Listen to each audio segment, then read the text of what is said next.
जय हिंद मित्रों, आप सभी का आज के इस सेशन में स्वागत है। साथियों, आज का जो टॉपिक है हमारा मेल रिप्रोडक्टिव सिस्टम,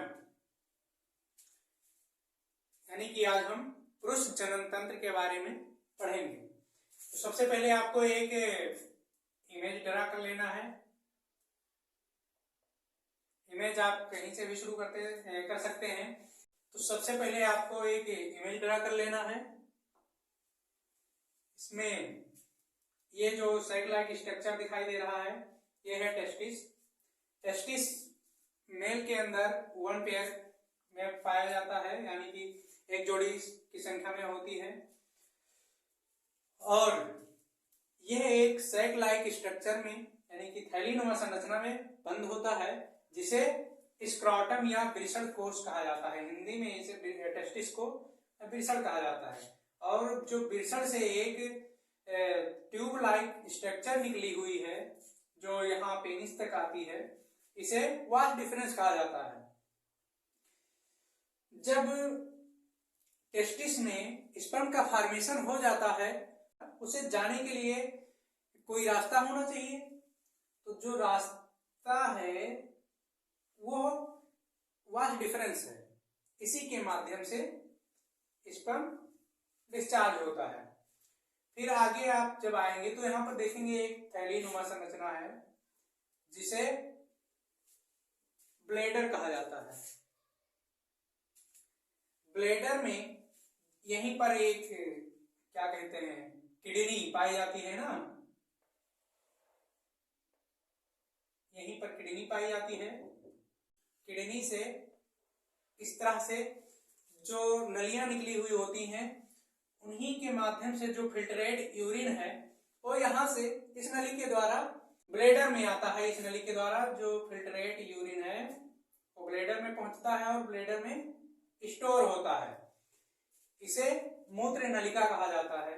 इसके बाद जब यहाँ पर स्टोर हो गया यूरिन, जब उसे डिस्चार्ज होना होगा, तो जो ये नली देख रहे हैं आप, इस नली के द्वारा जो मूत्र मार्ग है, इसे यूरेथ्रा कहा जाता है। इससे शिश्न के द्वारा बाहर निकल जाता है।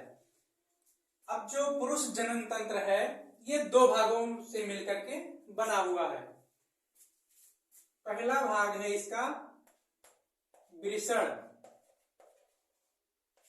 और दूसरा है शिश्न।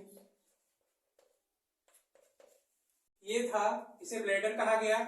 और यहाँ पर जो संरचना देख रहे हैं, एक गोल गोल थैलीनुमा संरचना देख रहे हैं, इसे प्रोस्टेट ग्लैंड कहा जाता है। यह मेल का फीचर होता है, यानी कि पुरुषों में केवल प्रोस्टेट ग्लैंड पाई जाती है। यह वीर्य का लगभग 25% भाग का निर्माण करता है। जो प्रोस्टेट ग्लैंड है, ये 25% ऑफ सीमेन का फॉर्म करता है।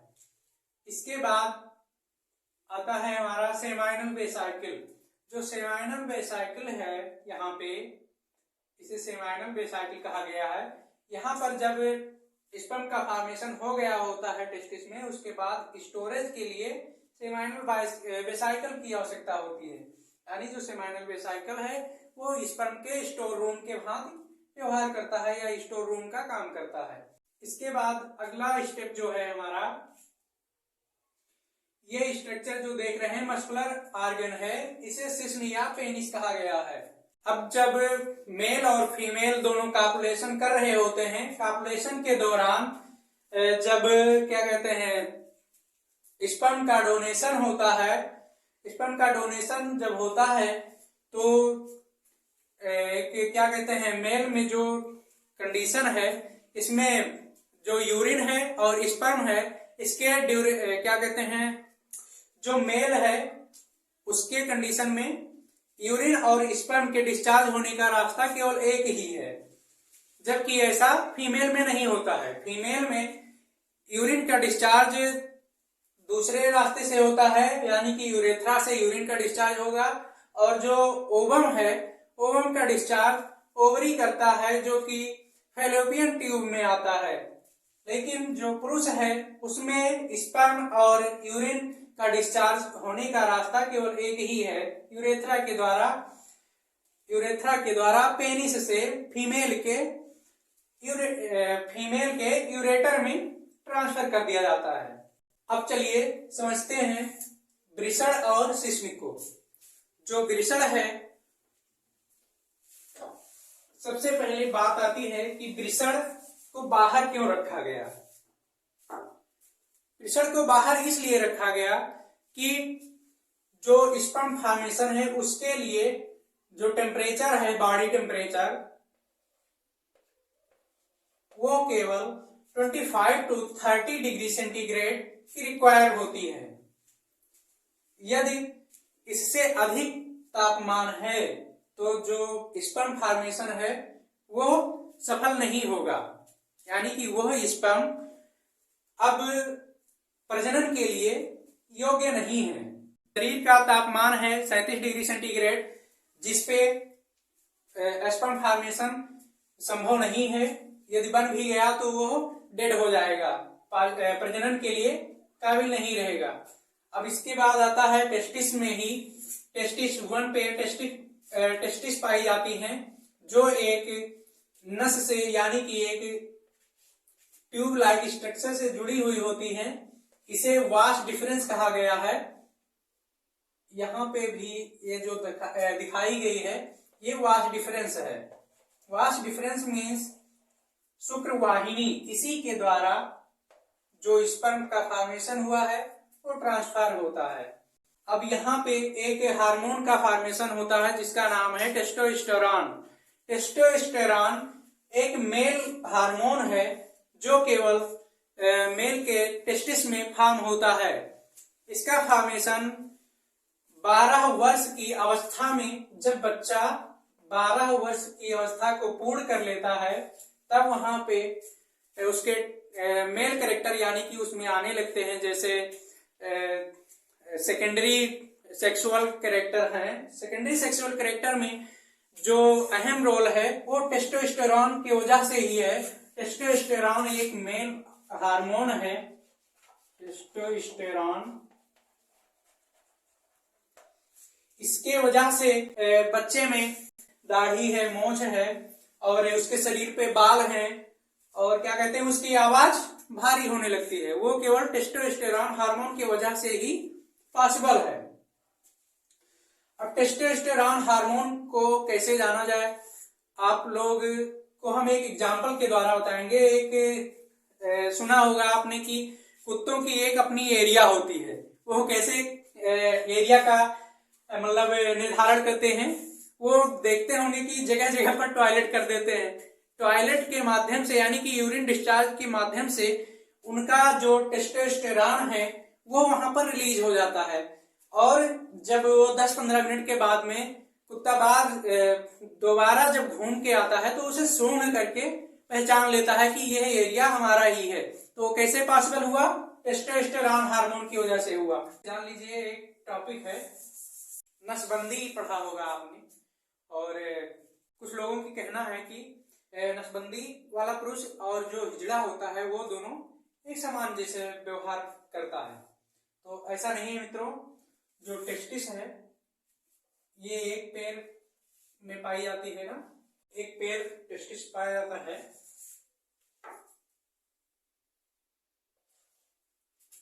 ये एक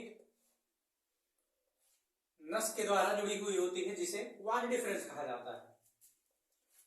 अब इस केस में ये होता है कि यहां से इस जो वास डिफरेंस है इसे काट करके हटा दिया जाता है, काट करके इसे हटा दिया जाता है। इस प्रक्रिया को वैसेकोटॉमी कहा जाता है। वैसेकोटॉमी कहा जाता है इस प्रक्रिया को, वैसेकोटॉमी।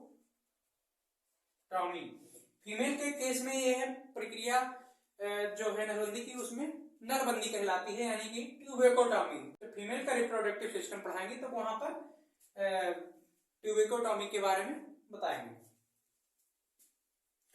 यहाँ पे इस नली को काट करके रिमूव कर दिया जाता है, लेकिन यहाँ पे जो फॉर्मेशन ऑफ स्पर्म है ये नहीं बंद होता है। स्पर्म का निर्माण होता रहता है, हमेशा होता रहता है।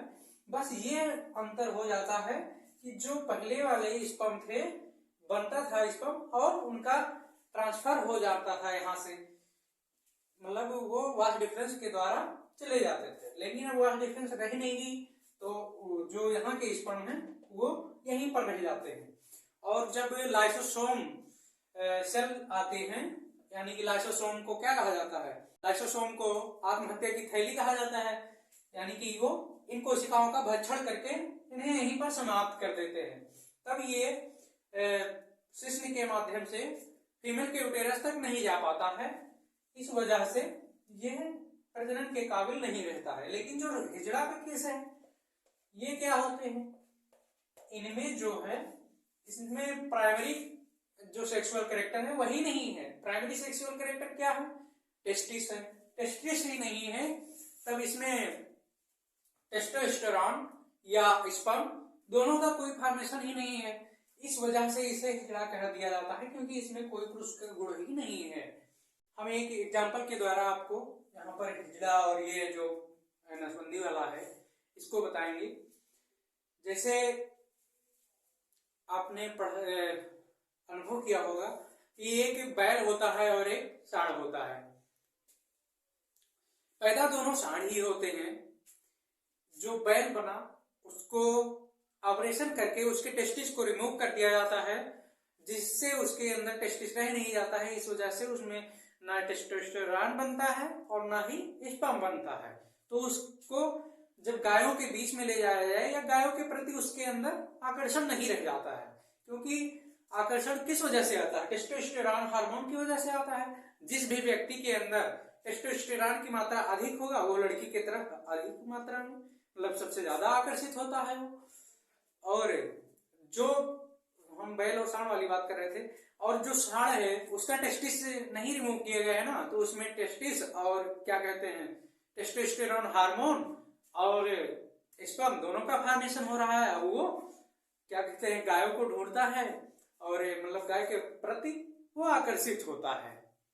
तो उसी तरह से इसमें होता है, ये व्यक्ति जो है ये सेक्सुअली एक्टिव है लेकिन प्रजनन नहीं कर पाएगा, जो नसबंदी वाला है व्यक्ति। अब हम दूसरे भाग को समझ लेते हैं, पेनिस के बारे में थोड़ा सा, फिर हम आपको लिखने के बारे में बता देते हैं, बस समाप्त होता है। जो पेनिस है ये इसका मतलब रिप्रोडक्शन में कोई बहुत बड़ा रोल नहीं है।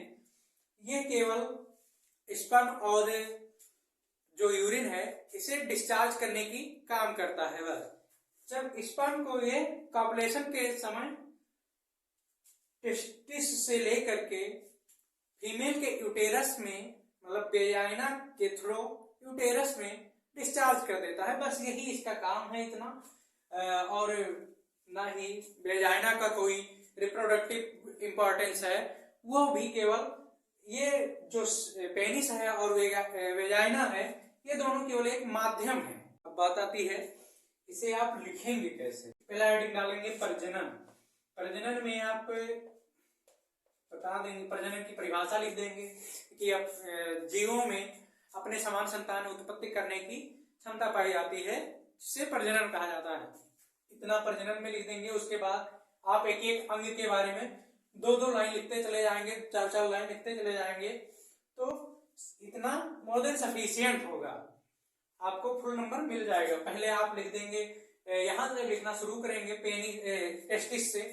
टेस्टिस क्या होता है, एक जोड़ी टेस्टिस पाई जाती है मेल में, और टेस्टिस में स्पर्म का निर्माण होता है, टेस्टोस्टेरोन हार्मोन का निर्माण होता है, ऐसे बताते जाएंगे। उसके बाद आप लिख दीजिए कि टेस्टिस से जो स्पर्म बना, उसके बाद जो ये वास डिफरेंस है, वास डिफरेंस के बारे में 2 लाइन लिख देंगे कि इसके द्वारा जो स्पर्म है उसका ट्रांसफॉर्मेशन होता है, यानी कि ट्रांसफर करते हैं इसके द्वारा।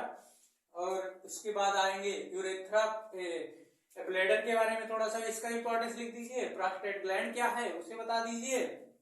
सेमाइनल वेसाइकल बता दीजिए क्या होता है। मूत्रमार्ग यूरेथ्रा के बारे में बता दीजिए, ये एक रास्ता है, पाइप लाइक स्ट्रक्चर दिखाई देता है, और इसी के माध्यम से स्पर्म और जो यूरिन है वो डिस्चार्ज होता है। और इसके बाद पेनिस के बारे में थोड़ा सा लिख देंगे, ये मस्कुलर स्ट्रक्चर होता है, इसके द्वारा स्पर्म और यूरिन का ट्रांसफर किया जाता है, शरीर से बाहर किया जाता है, बस इतना लिख देंगे तो आपको 6 नंबर में से 6 नंबर मिल जाएंगे आराम से। अब इसके बाद थोड़ा सा और जान लेते हैं, जो टेस्टिस है, टेस्टिस में स्पर्म का फॉर्मेशन होता है, स्पर्म का फॉर्मेशन होता है यहाँ पे, ये है एपिडिडाइमिस, टेस्टिस के ऊपर लगी हुई होती है, इसे ही एपिडिडाइमिस कहा जाता है, एपिडिडाइमिस। जो स्पर्म बना यहाँ पे वो बेसिक नेचर में होता है, और इनका स्पर्म का लाइफ टाइम होता है, लाइफ टाइम लिख देंगे थोड़ा सा कि ये केवल 20 मिनट तक ये जीवित रहते हैं, ऐसे ही लिख देंगे थोड़ा सा, बस बाकी हो जाता है, इतना सफिशिएंट है। तो 20 मिनट क्या कहते हैं, इसका लाइफ टाइम 20 मिनट का होता है। अब स्पर्म के बारे में थोड़ा सा बता दीजिए, वीर्य क्या होता है। वीर्य का निर्माण जो टेस्टिस की सेल होती हैं कोशिकाएं वो करती हैं स्पर्म का निर्माण, और 25% भाग वो करता है, प्रोस्टेट ग्लैंड करती है, स्टोरेज शुक्राशय में होता है, ये सब बता देंगे ऐसे। उसके बाद लास्ट में यहाँ पे अब शुक्राणु के बारे में थोड़ा सा बता देंगे। शुक्राणु एक ऐसे स्ट्रक्चर में पाया जाता है। शुक्राणु यहाँ पे ये जो पीछे वाला रीजन है इसे पूंछ कहा जाता है, टेल, इसके मदद से वो गति करता है और इसे हेड कहा जाता है। और एक बार में वीर्य लगभग, यानी कि स्पर्म जो है एक बार में लगभग 7 ml डिस्चार्ज होना चाहिए, तब तो वो व्यक्ति नॉर्मल है, यानी कि नॉर्मल कंडीशन में सभी के पास से एक दफा में लगभग 7 ml वीर्य का स्खलन होना चाहिए, तब तो वो व्यक्ति स्वस्थ है। अन्यथा अगर 5 ml या 4 ml या 6 ml की वीर्य निकल रहा है उसके मतलब एक दफा में, तो समझिए 6 ml 5 ml एक दफा में निकल रहा है वीर्य, तो वो समझिए कि अस्वस्थ है। तो आपको अपने डॉक्टर से संपर्क करना चाहिए, सलाह लेना चाहिए। होते नहीं हैं कुछ गुप्त रोग विशेषज्ञ होते हैं, बाबा रहमानी रहीम होते हैं, ऐसे जाकर के मतलब डॉक्टर से मिलना चाहिए, ना कि इन बाबाओं से। साथियों यहीं पे हम इस सेशन को समाप्त करेंगे। धन्यवाद।